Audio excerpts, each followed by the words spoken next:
नमस्कार विद्यार्थी मित्र मैत्रिणींनो, केसागर पब्लिकेशनच्या केसागर स्पर्धा या प्लॅटफॉर्मवरती तुमचं पुन्हा एकदा स्वागत आहे। सोबतच केसागर करियर अकॅडमी कंबाईन 2024 साठी बॅचेस चालू आहेत। डिस्क्रिप्शन बॉक्समध्ये तुम्हाला ॲप्लिकेशनची लिंक भेटून जाईल। जर तुम्हाला बॅचबद्दल काही शंका असतील, बॅच जॉईन करताना तुम्हाला काही अडचणी येत असतील तर तुम्ही आपल्या पब्लिकेशनच्या जो तुम्हाला डिस्क्रिप्शन बॉक्समध्ये कॉन्टॅक्ट नंबर दिला जाईल तिथं तुम्ही कॉन्टॅक्ट करू शकता। बाकी पुस्तकं घेताना जर तुम्हाला काही अडचणी आली तर तुम्ही पब्लिकेशनच्या नंबरवरती कॉल किंवा मेसेज करू शकता किंवा तुम्ही पर्सनली मला कॉल किंवा मेसेज करू शकता। ठीक आहे, ओके। तर करंट अफेअर्सचे काही सेशन आपण घेत आहोत। इथं स्मॉलेस्ट जनरल नॉलेज नावाचं आपलं जे बुक आहे ते बुक सगळ्याच परीक्षांसाठी उपयोगी आहे। नवीन एडिशन जेव्हा मार्केटमध्ये येईल तेव्हा डेफिनेटली तुम्ही पुस्तक घ्या। तर याच्यासोबतच मानवी हक्क सेशन आपण स्टार्ट केलेले आहेत। इवन PSI मेन्ससाठी आपण म्हणू शकतो। तर पुस्तकामध्ये जर तुम्हाला काही कन्फ्युजन असेल, कारण बऱ्याच विद्यार्थ्यांचे मला मेसेजेस आले की लॉसाठी 2 बुक्स अवेलेबल आहेत, तर तुमच्या सिलेबसनुसार तुम्ही पुस्तकं घ्या। काल जे पुस्तक मी तुम्हाला दाखवलं होतं ते PSI मेन्ससाठी डेफिनेटली तुम्हाला उपयोगी पडेल। तिथं सगळे कायदे तुम्हाला एकत्रित दिलेले आहेत। इवन माहितीचा अधिकारसुद्धा त्याच्यामध्ये इन्क्लूड आहे। ठीक आहे, ओके। याच्या व्यतिरिक्त आपण जर ऑफिशियल वेबसाईटवरती बघितलं तर तुम्हाला रिसेंट MPSC जे तुम्ही 24ची तयारी करताय वस्तुनिष्ठ स्वरूपामध्ये, तर इथं तुम्हाला MPSCसाठी पण बुक्स मिळत आहेत। इथं स्टेट प्रिलियमचा सेक्शन तुमचा वेगळा आहे, पेपर 2 असेल किंवा इकडं तुमचा स्टेट सर्व्हिस मेन्स, एसे, कॉम्प्रेहेन्सिव्ह, अनिवार्य इंग्लिश, अनिवार्य मराठी, जनरल स्टडीज आहे, त्याच्यानंतर जनरल स्टडीज सेकंड आहे। फक्त होतं काय माहिती का, तुम्ही पुस्तक सर्च करताना इथं जर नाव इंग्लिशमध्ये वगैरे टाकलं तर तुम्हाला लगेच पुस्तकं मिळत नाहीत। ठीक आहे, ओके। त्याच्यामुळे तुम्ही काय करा, तुम्ही या सेक्शनमध्ये जावा। सेक्शनमध्ये म्हणजे तुम्हाला जर इंग्लिशची पुस्तकं पाहिजे असतील तर तुम्ही अनिवार्य इंग्लिश असं नाही टाईप करणार, बरोबर।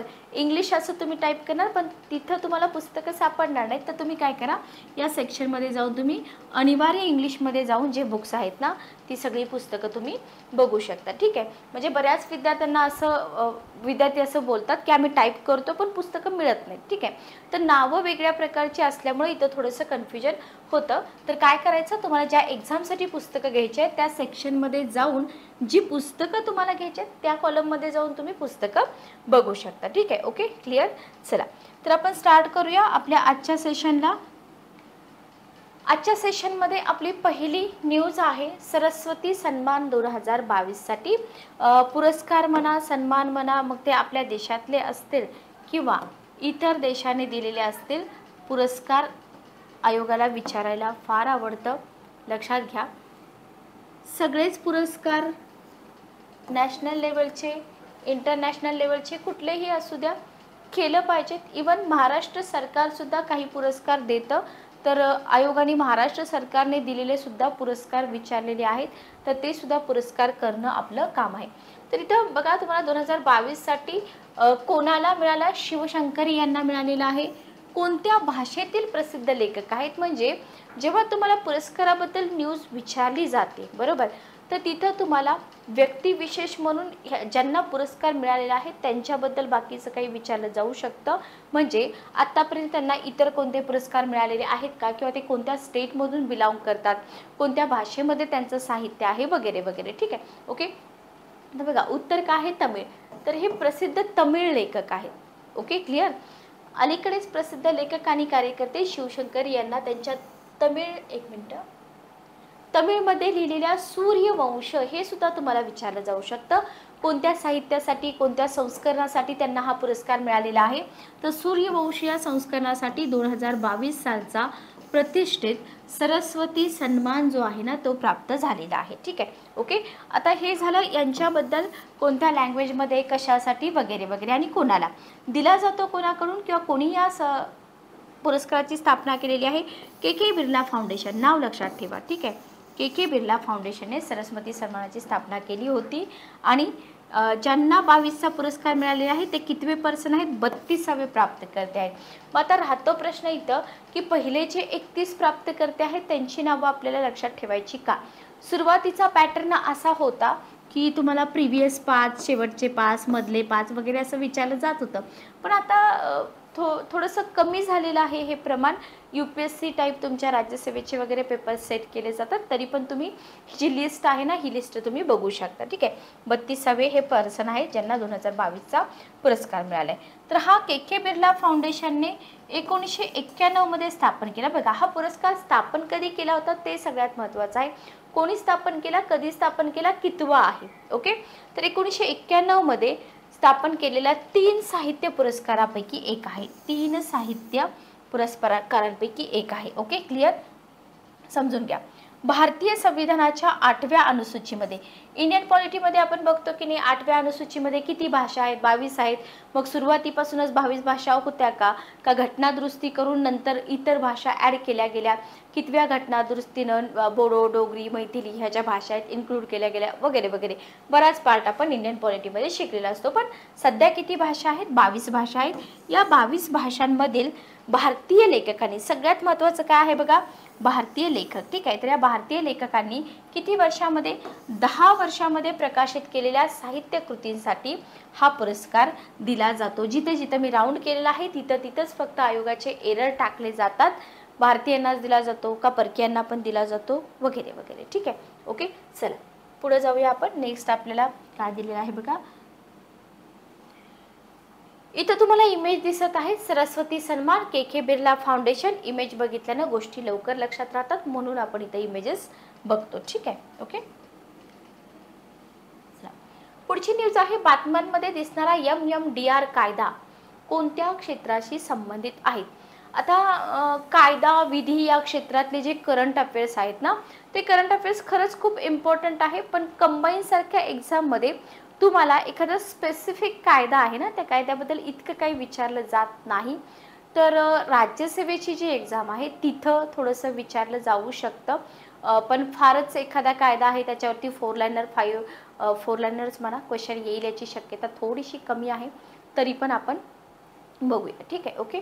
तर बघा, MMDR कायदा हा आहे खाणी आणि खनिजे या क्षेत्राशी संबंधित. सिंपल तुम्हाला क्वेश्चन विचारला जाऊ शकतो की हा कायदा कोणत्या क्षेत्राशी संबंधित आहेत? तर केंद्रीय मंत्रिमंडळाने खाण आणि खनिजे विकास आणि नियमन कायदा 1957, बरोबर, सामान्यतः MMDR कायदा म्हणून ओळखला जातो, शॉर्ट फॉर्म आहे. आणि दुसऱ्या अनुसूचीमध्ये सुधारणा करण्यास मान्यता दिली. म्हणजे हा कायदा आत्ता आलेला आहे का? नाही, हा कायदा आत्ता आलेला नाहीये. हा कायदा आहे 1957चा. मग आता काय घडतंय? आता या कायद्यामध्ये सुधारणा केली जाते, लक्षात ठेवा. Okay, clear. आणि ही जी दुरुस्ती आहे कशासाठी केलेली आहे?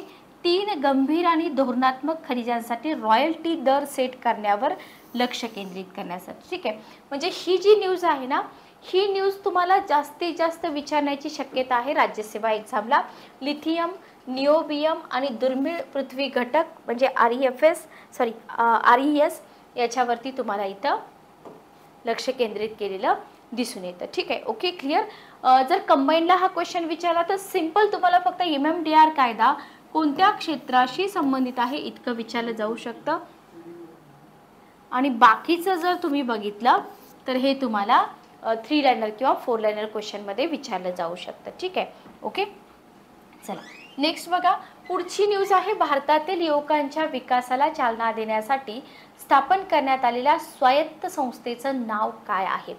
पुन्हा एकदा रिपीट करते मी न्यूज, भारतातील युवकांच्या विकासाला चालना देण्यासाठी स्थापन करण्यात आलेल्या स्वायत्त संस्थेचं नाव काय आहे? उत्तर आहे माझा तरुण भारत. ठीक आहे, माझा तरुण भारत. अलीकडेच केंद्रीय मंत्रिमंडळाने माय यूथ इंडिया, लक्षात ठेवा, माय यूथ इंडिया नावाच्या स्वायत्त संस्थेच्या स्थापनेला मान्यता दिलेली आहे. ठीक आहे, ओके. म्हणजे बॉडीची रचना सर्वसमावेशक सुविधा म्हणून काम करण्यासाठी केली गेली, जी युवकांच्या विकास आणि तरुणांच्या नेतृत्वाखालील विकास दोघांना प्रोत्साहन देण्यासाठी कशाचा लाभ घेते? तंत्रज्ञानाचा लाभ घेते. ठीक आहे, इतर काही विचारलं जाणार नाही तुम्हाला या न्यूजमध्ये, फक्त माय यूथ इंडिया किंवा माझा तरुण भारत काय आहे, बरोबर. नक्की हे प्लॅटफॉर्म काय आहे हे तुम्हाला विचारलं जाऊ शकतं. बाकी न्यूजमध्ये इतकं काही इम्पॉर्टंट असं कंटेंट आपल्याला दिसून येत नाही. पुढे जाऊया आपण. नेक्स्ट बघा, कोणत्या राज्य केंद्रशासित प्रदेशातील काजूला अलीकडेच भौगोलिक संकेत, ज्याला आपण GI टॅग म्हणतो, GI टॅग प्राप्त झालेला आहे? बघा GI टॅग दरवर्षी कोणत्या ना कोणत्या पदार्थाला वगैरे दिला जातोय. मग त्याच्यामध्ये जर करंट अफेअर्स विचारले तर प्रिव्हियस इयरचं एखादं सेंटेन्स असू शकतं, बरोबर. मग याचा अर्थ असा नाही की प्रिव्हियस इयरचे सगळेच करंट अफेअर्स करायचे असं नसतं. जेव्हा तुम्ही ही न्यूज कंप्लीट कराल ना तेव्हा इथंच तुम्हाला एक्स्ट्रा एक काय म्हणू शकतो आपण माहिती दिलेली असते. स्मॉलेस्ट जनरल नॉलेज पुस्तक तुम्ही नक्की वापरा, त्याच्यामध्ये तुम्हाला लिस्ट फॉर्मॅटमध्ये दिलं जातं. तर गोवन काजू म्हटलेलं आहे. गोव्याच्या काजूला GI टॅग मिळालेला आहे. ठीक आहे, गोव्याच्या काजूला त्याच्या दीर्घ आणि जपलेल्या वारशासह भौगोलिक संकेत GI टॅग देण्यात आलेला आहे, जो एक महत्त्वपूर्ण विकास आहे. ठीक आहे, ओके. बघा GI टॅग मिळणं म्हणजे एक स्पेसिफिक काहीतरी स्पेशालिटी त्या काजूमध्ये आहे. इतर काजू आणि गोव्याचा काजू ज्याला आपण गोवन काजू म्हणतो, ज्याच्यामध्ये काहीतरी विशेष आहे म्हणून त्याला GI टॅग मिळालेला आहे, बरोबर. आता GI टॅग काय असतो, GI टॅगचा फायदा काय होतो वगैरे वगैरे बरेच कंटेंट असतं, पण ते विचारलं जात नाही एक्झाममध्ये. तर चेन्नईतील भौगोलिक संकेतन नोंदणीने, बघा चेन्नईमध्ये आहे ही भौगोलिक संकेत नोंदणी. ही मान्यता गोव्यातील काजूला विशिष्ट भौगोलिक क्षेत्रातून उद्भवणारं एक अद्वितीय उत्पादन म्हणजे गोव्याशिवाय इतर भौगोलिक भागातून अशा प्रकारच्या काजूचं उत्पादन होत नाही, लक्षात ठेवा. ठीक आहे, GI टॅग हा ट्रेडमार्क म्हणून काम करतो, लक्षात ठेवा. आंतरराष्ट्रीय बाजारपेठेत त्याला एक वेगळी ओळख देतो, तसेच परंपरा आणि प्रामाणिकपणा सुद्धा जपतो. Okay, clear. आय होप तुम्हाला इथपर्यंत क्लिअर असेल. भौगोलिक संकेत GI टॅग विशिष्ट भौगोलिक क्षेत्रातून उद्भवलेल्या उत्पादनांना दिला जातो. विशिष्ट वैशिष्ट्ये दर्शवणारी उत्पादने असतात ही. आता काजूबद्दल जर बोलायचं झालं तर पोर्तुगीज नाव आहे हे, काजूवरून देण्यात आलेलं आहे वगैरे वगैरे. हे असलं काही एक्झाममध्ये विचारत नसतात, लक्षात ठेवा. चला पुढची न्यूज आहे. आता याच्यावरती आपण जस्ट एक मिनिट थांबा. ओके, इस्रायल आणि पॅलेस्टाईन हे जे काही आता न्यूजमध्ये आहे याच्यावरती आपण स्पेशली डिबेट्स वगैरे जे चालतात, बरोबर, एडिटोरियल वगैरे आपण घेऊ शकतो. जे विद्यार्थी राज्यसेवेची प्रिपरेशन करतात मला कमेंट बॉक्समध्ये एकदा सांगा, एडिटोरियल सिरीज बघण्याची किती विद्यार्थ्यांना इच्छा आहे. स्पेसिफिक राज्यसेवा देणारे विद्यार्थी जे रेग्युलर यूट्यूबचे व्हिडिओ बघतील त्यांच्यासाठी आपण एडिटोरियल सेक्शन चालू करूया. लाईव्ह मिंट असेल, तुमचं बिझनेस स्टँडर्ड असेल किंवा द हिंदू असेल, सगळी करून आर्टिकल कलेक्ट करून आपण इथं तुमच्या ॲन्सर रायटिंगसाठी त्याचा खूप जास्त फायदा होऊ शकतो. पण विद्यार्थ्यांनी लेक्चर्स बघितले पाहिजे. इस्रायल आणि पॅलेस्टाईनमधून आपल्या नागरिकांना परत आणण्यासाठी भारताने सुरू केलेल्या ऑपरेशनचं नाव काय आहे, बरोबर. तुम्हाला इथं ऑपरेशनचं नाव विचारलेलं आहे. ऑपरेशनचं नाव आहे ऑपरेशन अजय, लक्षात ठेवा. काय नाव आहे? ऑपरेशन अजय. भारताने अलीकडेच ऑपरेशन अजय सुरू करण्याची घोषणा केली, ज्याचा उद्देश इस्रायल आणि पॅलेस्टाईन या दोन्ही देशातील भारतीय नागरिकांना परत आणणे आहे. ठीक आहे, ओके. अंदाजानुसार इस्रायलमध्ये सध्या सुमारे 18,000 भारतीय राहतात. किती जण राहतात? 18,000 अंदाज आहे. ठीक आहे, ओके. आणि इस्रायलच्या विरोधात गाझामधून हमासच्या अतिरेक्यांनी केलेले हल्ले आणि इस्रायलच्या प्रत्युत्तरात लाखो लोक ठार झाले, हजारो लोक ठार झाले. त्याच्यामुळे इथं जी काही ऑपरेशन आहे ते ऑपरेशन तुम्हाला लक्षात ठेवायचं आहे. कशासाठी चालू केलं, उलटा सुलटा कसाही क्वेश्चन तुम्हाला विचारला जाऊ शकतो. ठीक आहे, नेक्स्ट बघा, इथं तुम्हाला ग्लोबल हंगर इंडेक्स रिपोर्ट दिसत आहे. अशा न्यूज तर स्किप नाहीच केल्या पाहिजेत. ग्लोबल हंगर इंडेक्स रिपोर्ट आहे 2023चा. Okay, global hunger index report 2023. प्रिलियमसाठी काय आहे महत्त्वाचं याच्यामधून बघा. Global hunger index, eat right India movement, Poshan Abhiyan असेल, प्रधानमंत्री मातृवंदना योजना आहे, राष्ट्रीय अन्न सुरक्षा कायदा आहे 2000 ते क्वेश्चन आलेले त्याच्यावरती बघून घ्या. मिशन इंद्रधनुष्य आहे, एकात्मिक बाल विकास सेवा योजना.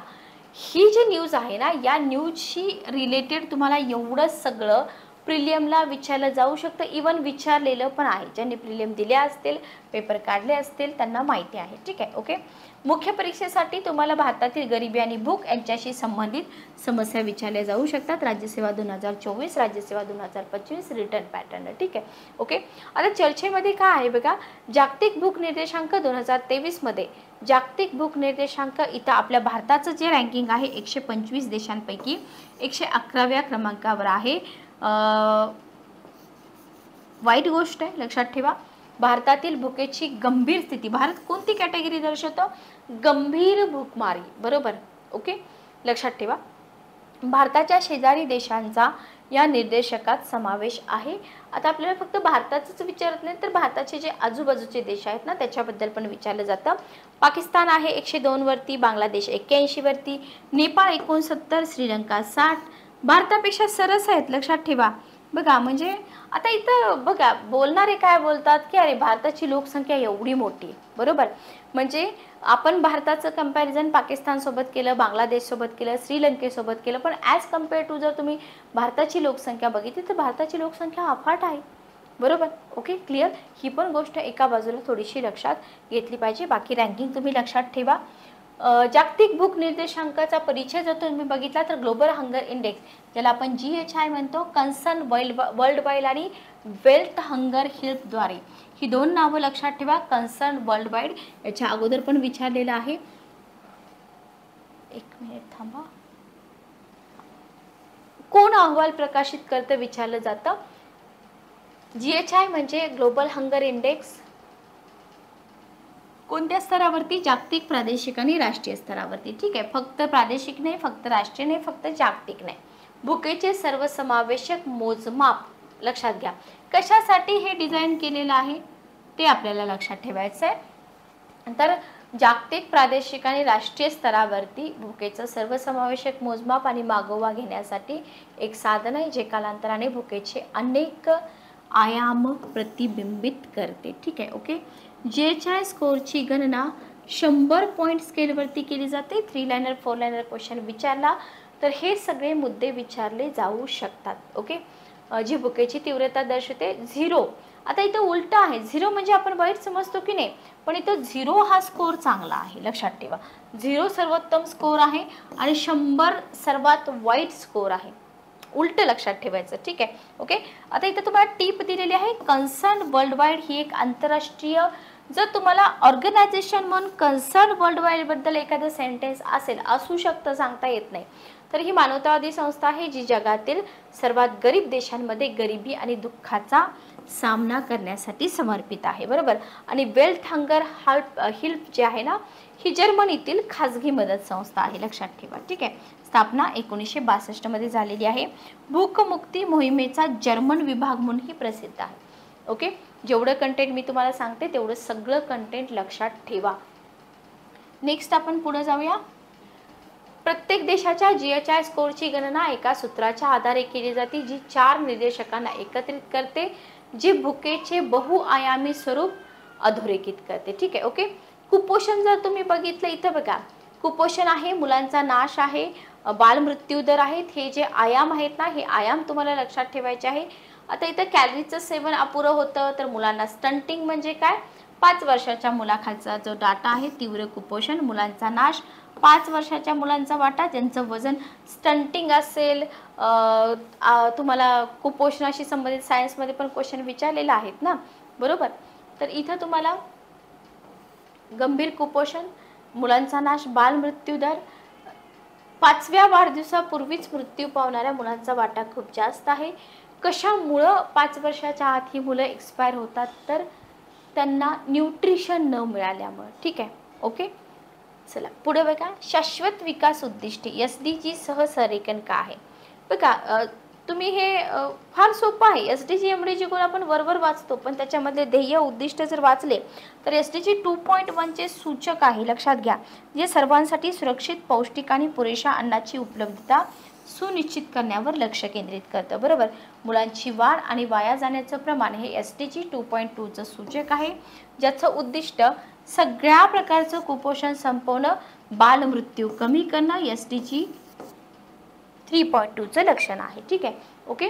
तर या सगळ्या गोष्टी व्यवस्थित लक्षात ठेवा, जेणेकरून आपल्याला SDG 2.2 चा जर तिथं मुद्दा आला तर लक्षात राहिला पाहिजे. ठीक आहे. ग्लोबल हंगर इंडेक्स 2023 प्रमुख मुद्दे बघा. भारताचा GHI स्कोर किती आहे, 28.7 आहे, जो गंभीर म्हणून वर्गीकृत आहे. 2015 GHI स्कोर 29.2 होता. सुधारणा दाखवते थोडीशी, 2000 मध्ये 38.4 होता, 8 मध्ये 35.5 होता. GHI स्कोरच्या बाबतीत आता हे सगळं ओव्हरऑल तुम्ही बघता भारतानं प्रगती केलेली तुम्हाला थोडीशी इथं दिसून येते. ठीक आहे, ओके क्लिअर. चला, संबंधित डेटा आणि संदर्भ जर बघितलं, आता हे संबंधित डेटा आणि संदर्भ जस्ट एकदा ओव्हरलुक करून घ्या. एक्झाममध्ये विचारतील असं वाटत तर नाही. स्टंटिंगचं प्रमाण किती आहे? 35.5% आहे, बरोबर. NFHS 2019-21 भारतामध्ये कुपोषणाचं प्रमाण आहे 16.6. Very important. जागतिक अहवाल 2023 अन्न सुरक्षा आणि पोषण. ठीक आहे. मुलांमध्ये वाया जाण्याचं प्रमाण 18.7 आहे. आपल्या देशाचं आहे हे सगळं. 5 वर्षाखालील मुलांचा मृत्यूदर हे लक्षात ठेवा 3.1 आहे. United nations agency group for child mortality estimates. ठीक आहे, हे आहे स्पेसिफिक मुद्दा जो तुम्हाला विचारला जाऊ शकतो. ठीक आहे, ओके. कंटेंट फार आहे पण राज्यसेवेला विचारलं जाऊ शकतं. भुकेचा जागतिक ट्रेंड काय आहे बघा. हा जो अहवाल आहे या अहवालानुसार बेलारूस, बोस्निया, हर्जिगोविना, चिली, चीन सर्वोच्च क्रमवारीतील देश आहेत. म्हणजे इथं भूक कमी आहे. येमेन, मादागास्कर, मध्य आफ्रिकन प्रजासत्ताक तळाशी आहेत, म्हणजे भूक जास्त आहे. संपूर्ण जगासाठी जीएचआय स्कोर व्हेरी इम्पॉर्टंट किती आहे? 18.3 आहे, जो मध्यम मानला जातो. 2015 पासून किमान सुधारणेसह 2017 पासून कुपोषणाचं प्रमाण 572 दशलक्षवरून अंदाजे 35 दशलक्षपर्यंत वाढलेलं आहे. ठीक आहे. आता हे वातावरणातला बदल असेल, संघर्ष, आर्थिक धक्के, कोविड-19, साथीचा रोग, रशिया युक्रेन युद्ध याच्यासह जीएचआय इथं स्थैर्य प्रदान करतो. या संकटामुळे काय झालेलं आहे? असमानता वाढली आहे. जगातील भूक कमी करण्याच्या प्रगतीमध्ये काय होत आहेत? अडथळे. जसं कोविड-19 पासून सगळं कोलॅप्स झालेलं आहे, बरोबर. लक्षात आलं? क्लिअर. चला पुढे जाऊया. इथं तुम्हाला दिलेलं आहे बघा, अंडर नरिशमेंट दिलेलं आहे तुम्हाला, child stunting, composition of GHI score, हे तुम्हाला थोडंसं लक्षात ठेवावं लागेल. तुम्ही काय करा, फक्त कॉम्पोनंट लक्षात ठेवा. हे जे काही आकडेवारी आहे ही आकडेवारी शक्यतो तर विचारणार नाही. ठीक आहे, ओके क्लिअर. चला पुढे बघा, 5वा राष्ट्रीय जल पुरस्कार जलशक्ती मंत्रालयाने दिलेला आहे. 5वा राष्ट्रीय जल पुरस्कार. उद्देश काय आहे बघा, सिंपल आहे. उद्देश काय असणार आहे? जलसंधारण आणि व्यवस्थापन क्षेत्रामध्ये प्रोत्साहन करणं, बरोबर. कधी सुरुवात झाली? 2019 मध्ये सुरुवात झाली, बरोबर. पहिला वितरण समारंभ 2019ला झाला होता. पुरस्कारामध्ये श्रेणी आहेत. कोणत्या श्रेणी आहेत? सर्वोत्तम राज्य, सर्वोत्तम जिल्हा, सर्वोत्तम ग्रामपंचायत, सर्वोत्तम शहरी स्थानिक संस्था, सर्वोत्तम शाळा महाविद्यालय, सर्वोत्तम संस्था शाळा कॉलेज व्यतिरिक्त, सर्वोत्तम उद्योग, सर्वोत्तम नागरिक society, best water user association, उत्कृष्ट व्यक्ती, एवढ्या सगळ्या श्रेणी आहेत. श्रेणी शक्यतो तर तुम्हाला विचारणार नाही. ठीक आहे, ओके. पुरस्कार आणि मान्यता, सर्वोत्कृष्ट राज्य, सर्वोत्कृष्ट जिल्हा. ट्रॉफी कोणाला दिली जाते? या लोकांना दिली जाते. ओके. फक्त कधी चालू झाला हा पुरस्कार लक्षात ठेवा. ओके. बघा इथे तुम्हाला दिलेला आहे 5th national water award. Clear. चला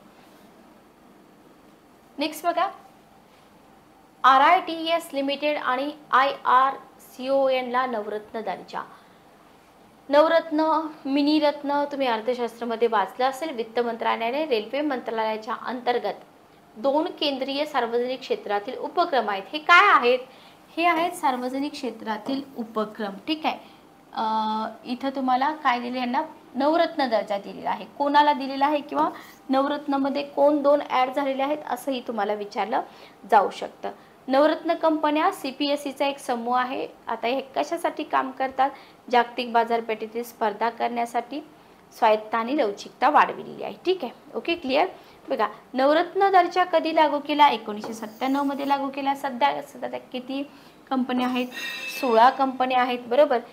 काय क्रायटेरिया आहे नवरत्न प्राप्त करण्यासाठी? सुरुवातीला मिनी रत्न श्रेणीमध्ये समावेश पाहिजे, बरोबर. निव्वळ नफा, निव्वळ मूल्य, प्रति शेअर कमाई, मॅट्रिक्स सगळं पॅरामीटर्स बघितले जातात. जिथं 60 पेक्षा अधिक गुण प्राप्त केलेले असले पाहिजेत, मगच त्यांना नवरत्नमध्ये काय केलं जातं? काउंट केलं जातं. ठीक आहे, सोप्या न्यूज आहेत, जास्त काही अवघड नाहीत. ही न्यूज आपण बघितलेली आहे गोवन काजू, बरोबर. गोवन काजूची न्यूज आपण बघितलेली आहे, डबल न्यूज आलेली आहे. ओके चला, नंतर आजचं सेशन कसं वाटलं कमेंट करून नक्की सांगा. करंट अफेअर्सचे सेशन चालूच राहतील, सोबतच मुख्य परीक्षेसाठी सुद्धा तुमचे काही सेशन चालू राहतील. लेक्चर बघितल्यानंतर कमेंट करायला विसरू नका. तुम्हाला ज्या लेक्चर्सची गरज आहे ते सजेस्ट करायला विसरू नका. ज्यांना कंबाईन 2024 साठी ॲडमिशन घ्यायचं आहे कॉल करून तुम्ही कॉलवरती इन्फॉर्मेशन घेऊ शकता. भेटूया नेक्स्ट लेक्चरमध्ये. Good day, take care.